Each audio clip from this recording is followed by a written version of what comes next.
part of AIG. And we had to do quarterly presentations on our territory. But instead of getting up there and giving a 15, 20-minute presentation on our territory, numbers, putting everyone to sleep, our boss said you have to put a theme with it. So we had to do themed presentations. So I thought, oh, well, you know what, why don't I try that here, a themed presentation. So I know you got all these remotes, but none of them work, so I guess I guess I'll be back here. Man that can operate a remote. Oh, you do? There's another remote. Well, I'll start while Welcome to you guys ready. South Carolina. Well, I'll just speak, I'll just speak from behind here. All right, so anyway, so here's the idea. I'm going to give you an update on numbers, how we did 2018 as a company, or, well, I guess primarily my territory as a company, and then ASB in particular. But at the same point in time, I'm going to have a unique subject. So some of the examples I used in the past was, I used to collect beer cans. I have quite a few of them.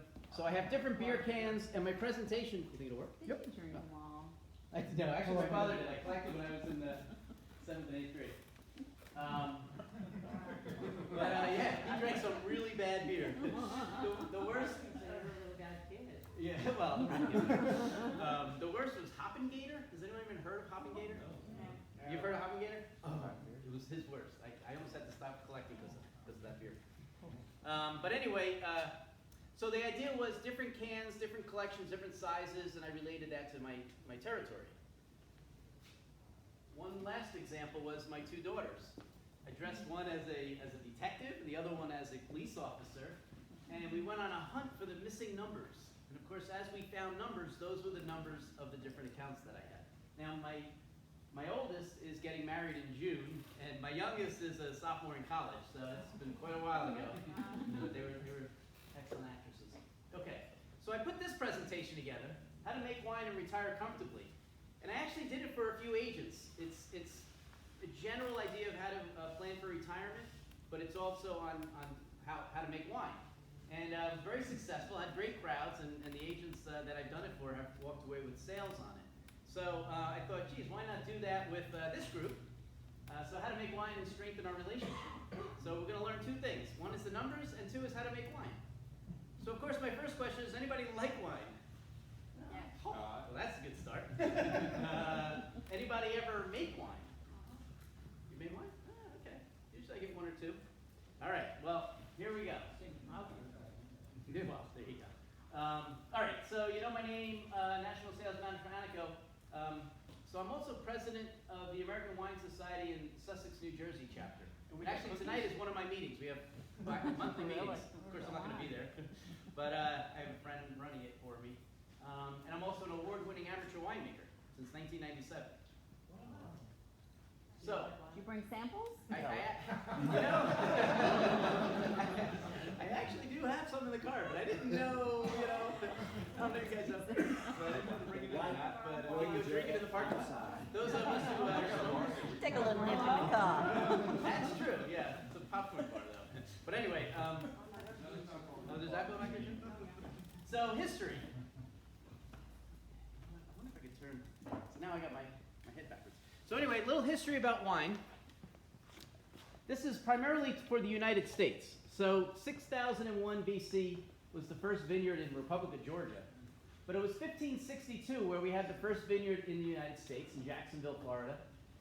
It only lasted 2 years. Now you think about it, they probably should have been concentrating on corn and tomatoes or potatoes or something, because they probably didn't make it through the second winter.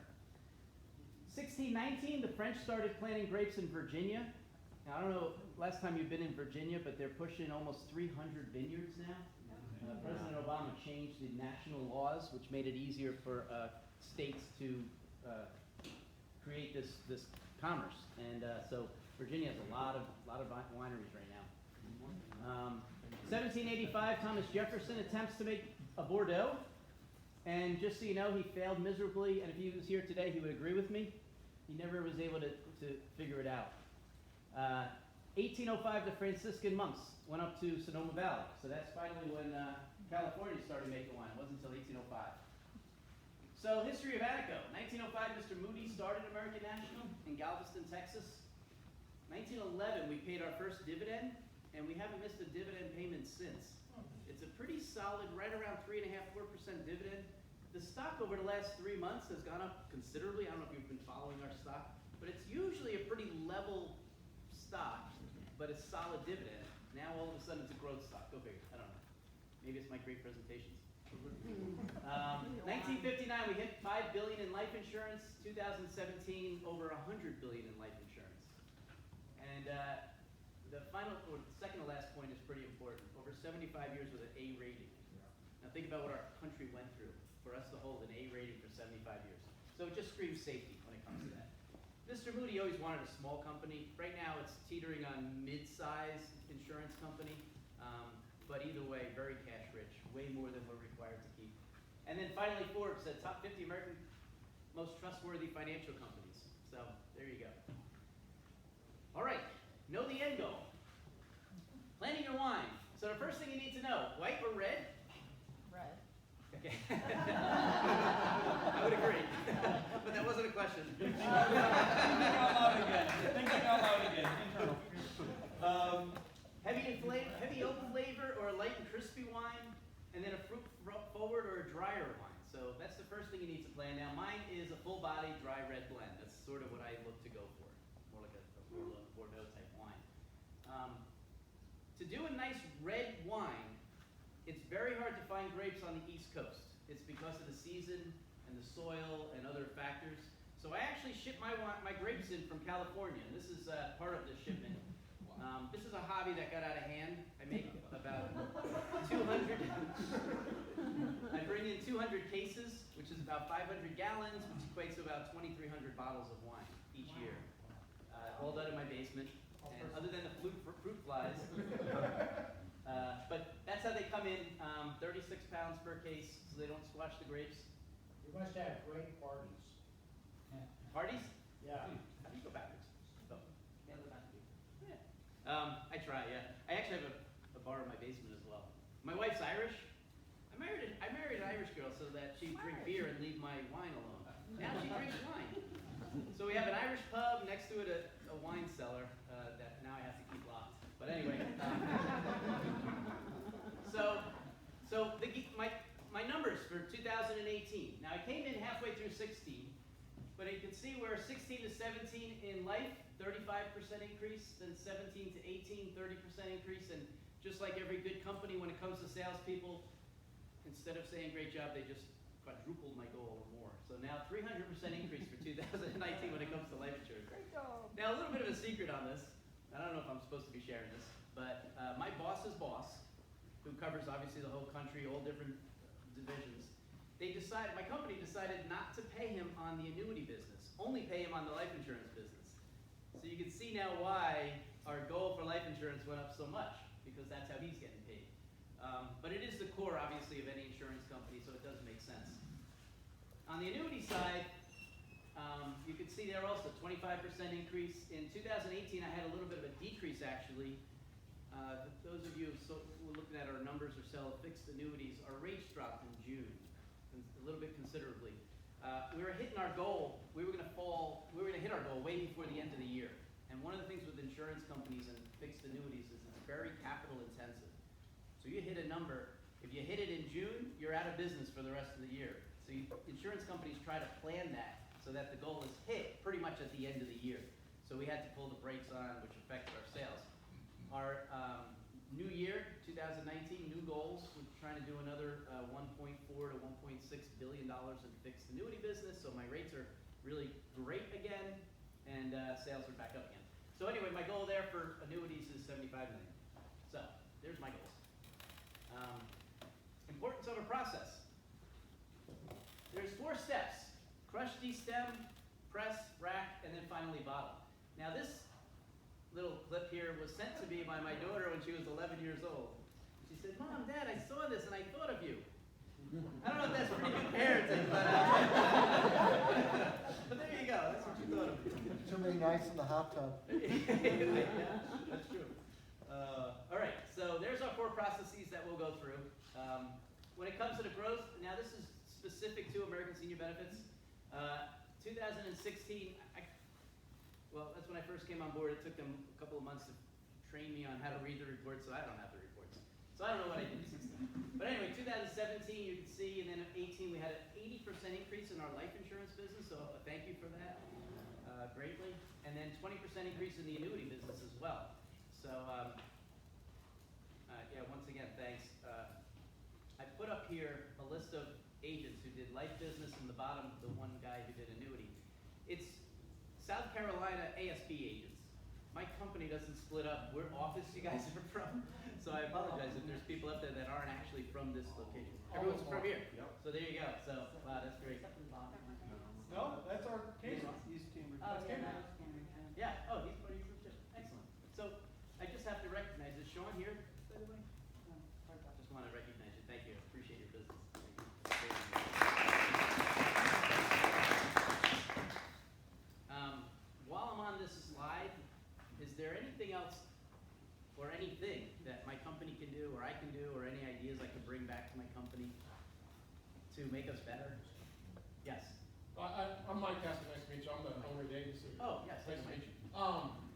So two things, last year we did the majority of our business with North American. They become impossible to deal with. Yes. So we're trying to make a big shift into doing things with you guys. Oh, great. Okay. So we like the way y'all do, we were testing the water, so we like the way you're doing business, we like that. There's one thing that North American did that we really like and wanted to see. When we issue a case, let's say we do apply for 100,000, they'll just come back and say, well, your client has already been underwritten for 150, this is what it'd be to go ahead and get 150. Interesting. So they upsell. They upsell, I they're love sending that it to idea. us from the carrier saying, hey, guess what, do this. And then So what we're would- getting some sales out of the upsell from that, so I thought it was a great idea. I don't know why every insurance carrier doesn't do that, you're already doing the underwriting for the amount, why Right. not? Because there's tiers, so when at the top of that tiers, if they still qualify for it, they say, hey, you automatically qualify for this for X amount of dollars more. It's a great idea, you asked me for ideas, I think it's something every insurance company should do, honestly. So while we're on there, what does North American require? You say, okay, let's go to the 150. Is there There's nothing additional. They've applied for 100,000, and if you do the APS or whatever, you've already done these things, they just looked with the requirements they did, this is the max amount you can get that we've already underwritten for. So, if that makes sense. I love it. All right, I will absolutely bring that Great back. idea, in Why my not? opinion. Why not? Yeah, I mean, that's just additional sales, because I Right. know if somebody came back and said, hey, you qualify for 100, congratulations, you're actually so healthy, we can actually get you 150 and it'll only be this much more. Right, for the Why extra wouldn't $5 you? or $10, let's do it. Exactly. Okay, cool. They're probably underwriting our bands, so they're probably just taking the bands, and they're already getting one of the same band. Right. But and then the North American got a little crazy and they decided not to allow the people who are writing the business to be able to talk to the underwriters and when you got requirements and things, so we had to hop through a hoop to do anything. So that's the reason why, one of the main reasons why you guys are getting the business, and so far from what I've heard from the people that's writing it, it's been a really good experience. So Excellent. All right, thanks. that's Well, just to give you a little background. that's great. That's good. And I think it was Jack Welch that would go into meetings with his board and he'd say, you know what? He'd take off his badge and he's like, we're all on the same level. Give me the crap, because if you don't, we're not going to get anything done or get better. So I appreciate that. So any crap, just give it to me. Or my boss. But I did put my name and number on the board here. Brad is my internal. He's more like an internal sales guy more than internal sales desk, which is very similar. But there's his number with his extension. He covers the whole country, so he's pretty open in the morning because California's still sleeping. Gets real busy in the afternoon through the rest of the day. But if you go to instead of hitting his extension, option 4 and 5 is the help desk there. But you always have my cell phone number. I was just helping a customer, or an agent, I should say, yesterday on the way down. She did two annuity cases for $170,000 each. So she did 2 applications, had 2 checks sent, and my back office in their infinite wisdom thought that they were only supposed to send 1 check, so they sent the 170 back to the customer. So she gave me a call, and obviously we're rectifying that and what have you. So any issues like that, don't hesitate. If nothing else, I'll be able to get the ball moving. But that's great. I will definitely bring that back to my office. Excellent idea. Okay. Pay attention to details. We're back to winemaking. Now, what's the most common question you think I get when I say, hey, I make homemade wine? Do you?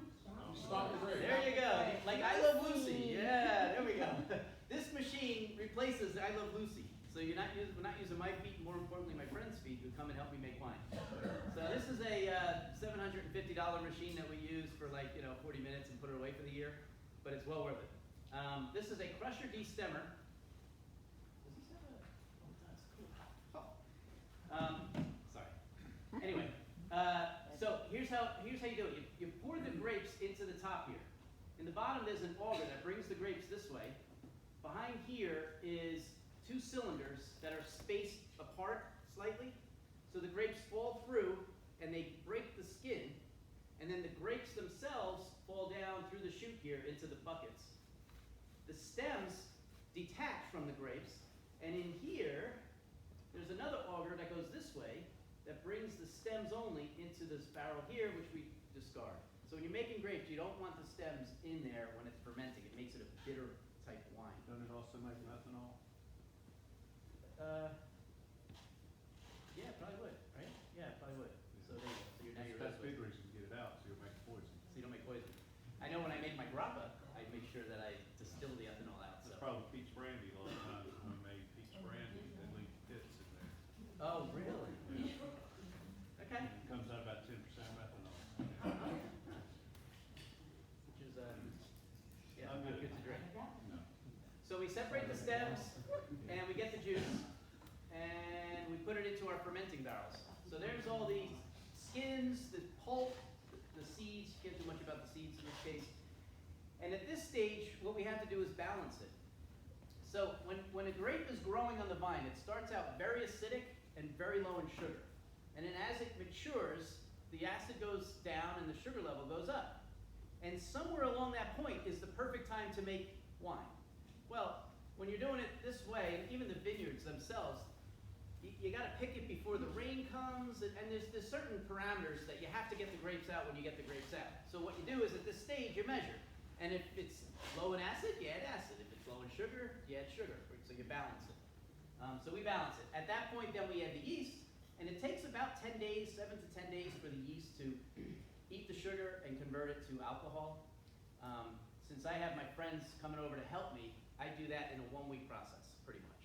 I have no choice. But ideally, what you want to do is leave the stems and everything in there until the fermentation process is completely through. All right, so details. Now, I singled out one of our products primarily, which is our GUL, Guaranteed Universal Life product. Is that what you sell mostly of? Yeah. This is by far our best product, and we had a few changes in it. But just to do it real quick, our GUL, you can have it pay up to age 121 for those customers that think they're going to live forever. We have our guaranteed cash out riders, where in the 20th year and then again in the 25th, you can get 100% of your premium back, which is a really huge feature, and everything's included in on the cost. There's no addition for that. We do have contractual late payment forgiveness, so if they're 30 days late, we can back them up if they pay. And finally, the additional riders that we have on this, primarily the accelerated benefit riders, which, by the way, our accelerated benefit riders are also available on our term insurance, which not all companies have that. And something else I learned about term insurance, not all companies allow you to convert term to any of their permanent policies. We do, so you can pick whatever permanent policy you want to convert to. Okay. When it comes to our ABR riders, we, as a company, we don't have any long-term care products. Even riders on our life insurance, we don't have any. So this is the closest you can get to if a customer wants some kind of a long-term care. It's not long-term care. There's benefits and detriments. I guess a long-term care usually has higher payouts, where an accelerated benefit rider is a portion of the death benefit. So it's a smaller amount, but it gives you freedom. If your granddaughter is going to be taking care of you and you want to pay her, you can, because we're just cutting you a check for whatever the amount is. Whereas when it comes to long-term care riders, you have to qualify to maybe need a qualified nursing home or whatever the case may be. Here it's a lot more flexible, and once that check comes to the customer, they can do whatever they want with it. So that's sort of the trade-off, I guess, in a sense. But this too is included in there at no cost, or it's all built in already. So nice and cheap. There's our payouts. Now, in the 15th year, you can get 50%, sometimes 65% of what you paid in. I always recommend running an illustration or getting an illustration ran. The illustration will show, based on the customer's age and the dollar amount and whatnot, what they would get in the 15th year. So So that's probably the best way of making sure you know what you're saying to the customer. So there you go. And we talked about those, but that's just in detail, but that's all in our brochures. Okay, so here's some changes that we did to this product. You can see up top, the face amounts, 250,000 or more. Issue ages 40 to 59, or decreased the cost by 10%. That's a positive. 60 to 70, we decreased it by 20%. 71 to 80, 10%. Now, if you look at issue ages 18 to 39, we actually increased the cost by 5%. So a slight increase for the younger people, 250,000 or more. And then for face amounts 249 and under, we had a 10% increase. So that too went up slightly for those. The nice thing is most of the customers that are buying this are pretty much right in that 60 to 70 range. And usually it's above 250. So for the majority of the people that are buying this, we actually came down a decent amount on our premium. So we became way more competitive now.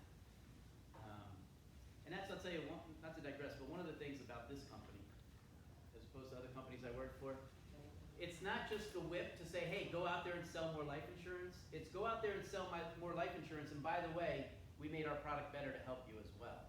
So it was a little give and take there, which I liked about them. Russ, these Yes. are all products or just your term? This is just our GUL product. Just the actually. GUL product? Yeah. Our term also, we made more competitive, primarily in the annual renewal, which I know not too many people sell annual renewable term, and our 30-year level term. So the two end caps were really competitive. We're okay in the middle. If you look at a 20-year level term, the top 10 companies is usually separated by about $5 between any of those. So we're in the middle there. But yeah, no, this is specific to GUL. What's not changing?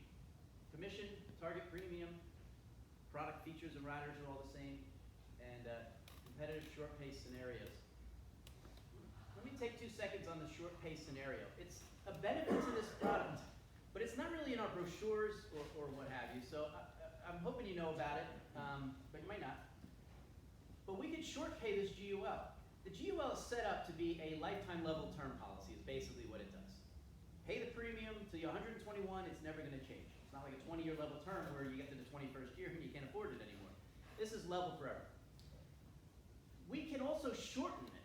So, for instance, if you have a customer who's 7 years from retiring and say, you know, I'm paying into this whole life policy, and I don't want to pay when I get into retirement. I'm going to be on a fixed budget, and I'm trying to get rid of bills, not keep them throughout retirement. Well, you can make this a 7-year product. So it's a 7-year pay, GUL. So they pay for 7 years, and then they put it away forever. They don't owe any money on it. They still can get cash out in the 15th or 20th year for a return of premium, whatever the case may be. But you can shorten it to whatever you want. Now, obviously, the shorter you go, the more expensive it is until that time frame.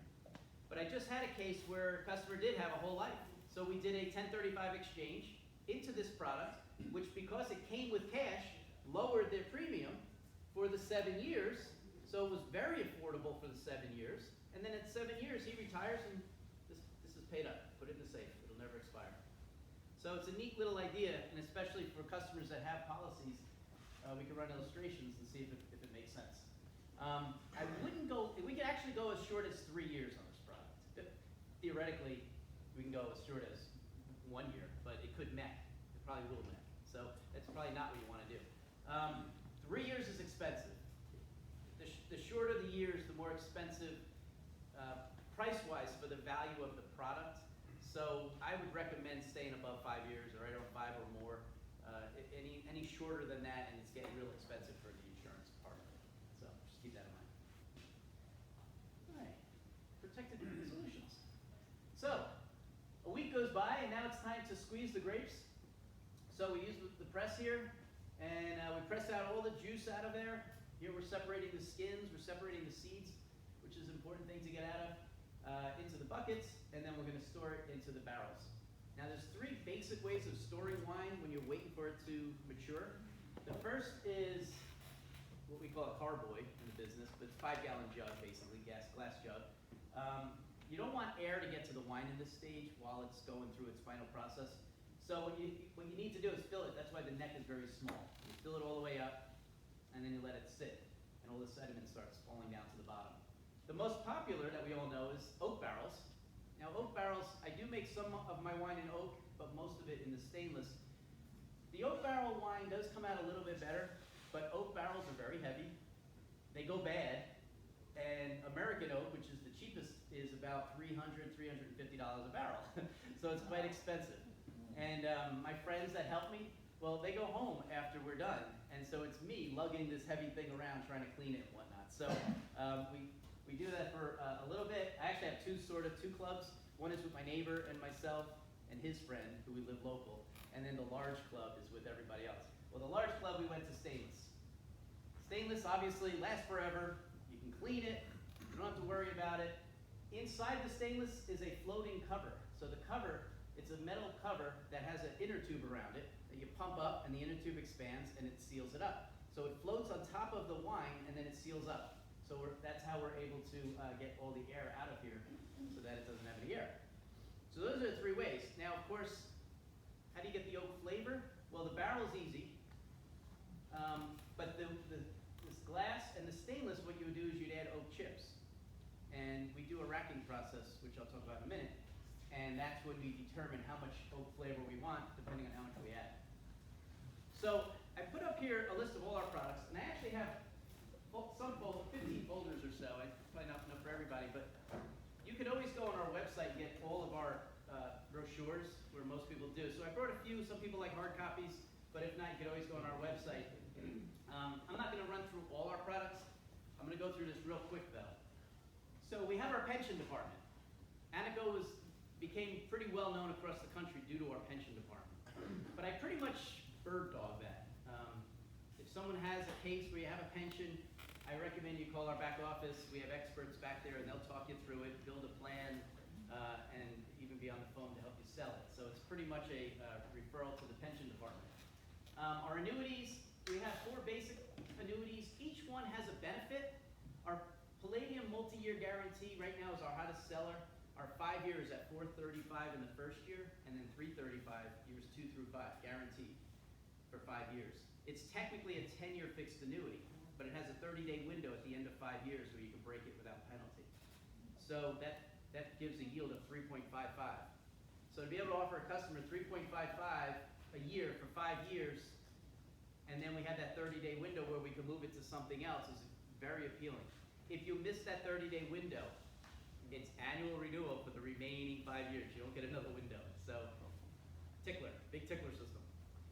But that's why that one sells well. Our Wealth Quest, and I put there 7, we have a 5 and a 7. The 7 is a flexible premium. So for the customer that wants to collect all their CDs that they put in different banks throughout the years into one account, make it simpler for their children, this is our #1 seller in the bank program. The other reason is it's a true principal guaranteed fixed annuity. So customer buys it, 4 months later they get cold feet, they want their money back. They'll get, if they put in $100,000, they will get a check for $100,000. They'll lose all their interest, they guarantee their return of principal. So it gives them that ability to get their money back if they change their mind. The Century Plus, this one is a 5% bonus in the first year, and then it renews at the base rate. So we gotta be a little careful with this one because in the second year, that rate's dropping considerably, 5%. But we added a living benefit rider on this. So it's a fixed annuity with a living benefit rider, sort of like indexed annuities and variable annuities. We built that when the DOL was hot and heavy. We thought, oh, well, let's just do a fixed annuity with a living benefit rider. So we don't see too much play in there, but for those simpler customers that explaining an indexed annuity could be a headache, yet they do need income for life down the road, you have that one. And then finally, our Aneco fixed indexed annuity, which that one is also primarily sold for our rider, for our income stream that we could offer. So I'll leave it at that, but if you have more questions afterwards or you have my number, we can talk more. Okay, and then life insurance, we already talked about the term and I gave you some updates on that. GUO we spent a lot of time on. We do have a whole life policy as well. We're pretty competitive on the smaller dollar amounts than we are on the larger when it comes to whole life. But that's nice for children. A lot of parents like to buy their children some whole life policy and whatnot. That's where we fit that niche. And then we have an indexed universal life. Our indexed universal life, actually, the cap rates are pretty competitive. Our zero floor cap rate, for instance, is at 11%. It's interesting, when you run our illustration compared to our competitors, we don't do as well. Our illustrations don't look as well. Now, keep in mind, when an insurance company wants to have an illustration software, they have to file with commissioners and whatnot. So we did. Some of our competitors were able to put some factors in there, which it's hard to explain what these factors do, but I'll tell you what it does. It makes their illustrations look a lot better than ours, I'll tell you that much. Even if we have higher cap rates. So there's the head scratcher. How does Adeco have higher cap rates, yet the illustration is showing the other person doing better? I'll leave it at that, but if you're in a competitive situation, you may want to use illustrations from one of my competitors, it'll look better. If you're not in a competitive situation, my product performs really well when it comes to real life and how it's going to do because of our cap rates. Okay, so there's my rundown real quick on all our products. Review and adjust. I mentioned about racking. This stage is real easy. All the sediment falls to the bottom. We pump the wine from the top down to the sediment, bring it outside, wash it out, clean out the sediment, pump it all back up. That's really all we're doing. We add the oak chips for the flavor, and I do add sulfites, which is preservatives. Store-bought wine has about 200 parts per million. We do about 50. So my parts per million, my preservatives is way lower. My shelf life on my wine is only about 3 years. But people say I don't get headaches from it. You know, our government has so many preservatives in all our food and wine and everything. If you go to Italy, you say, hey, geez, I'm in Italy. I drank a bottle of wine. I didn't get a headache. They don't use preservatives at all. They don't. They drink it fast enough. And they drink it fast. All right. So there's our pumping out. Okay. And then that's what we do. The dead yeast. All right. One other change with the company in general. We changed how much we insure before we start using reinsurance companies.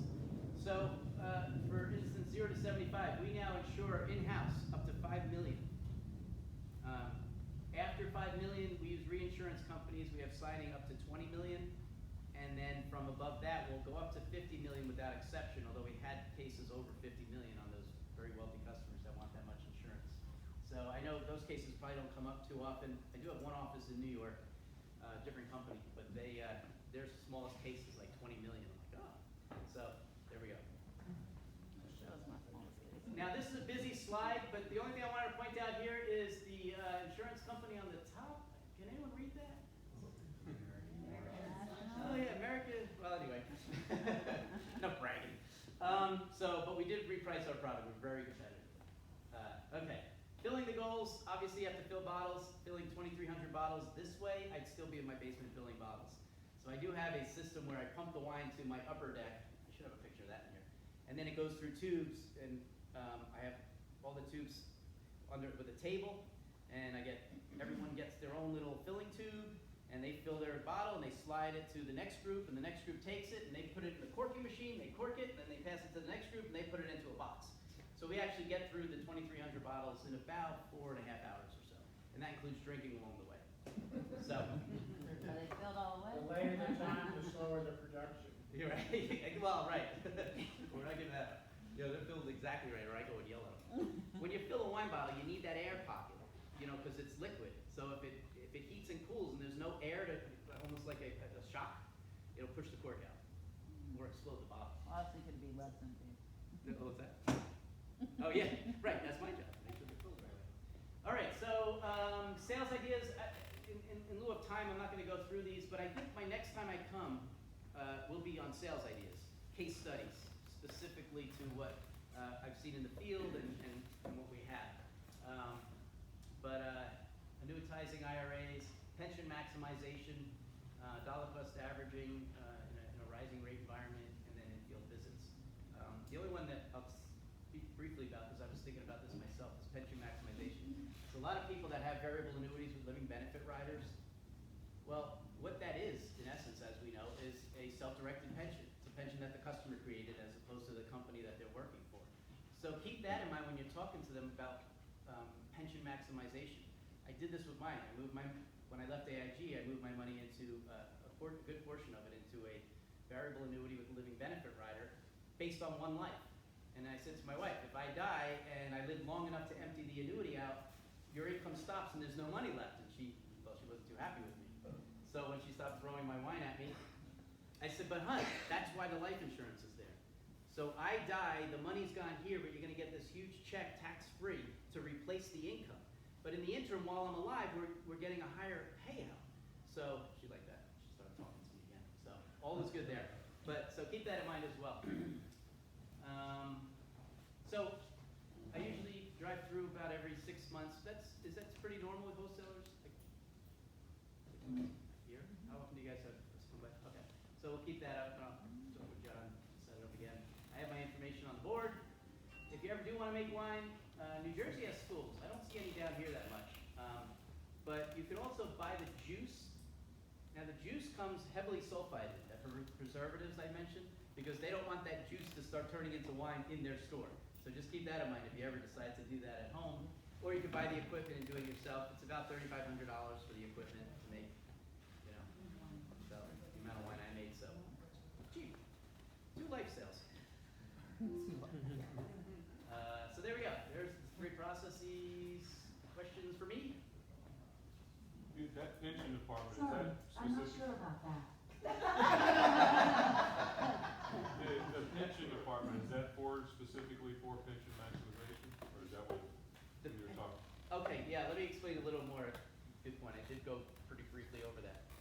So our pension department is truly for pensions. And I'll tell you what's really growing is our defined benefit plans.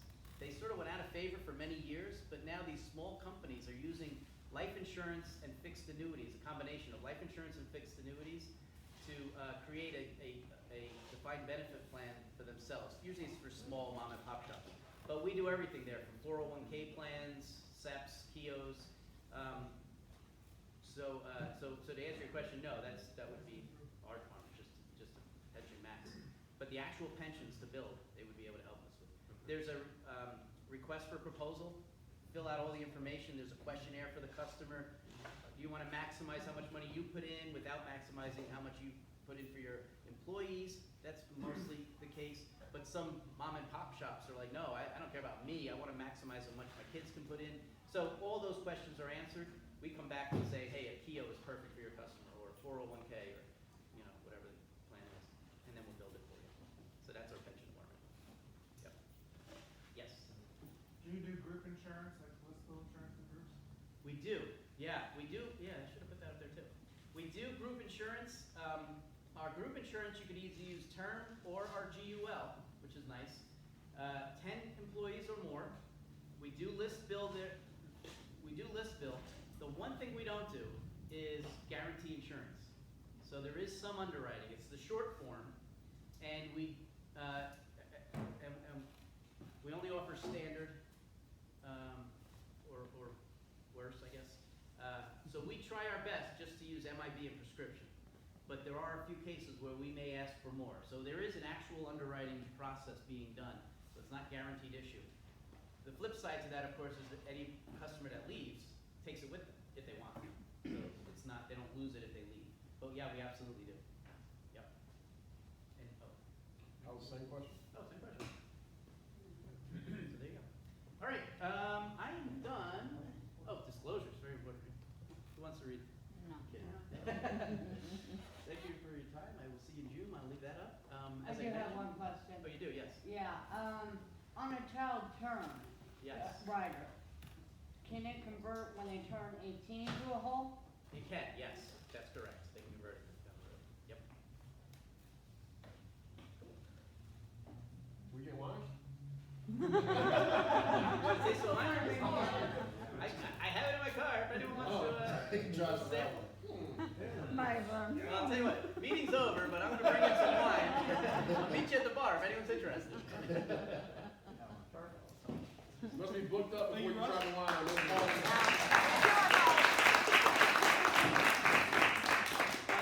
Thoughts on this kind of presentation? Great. Good.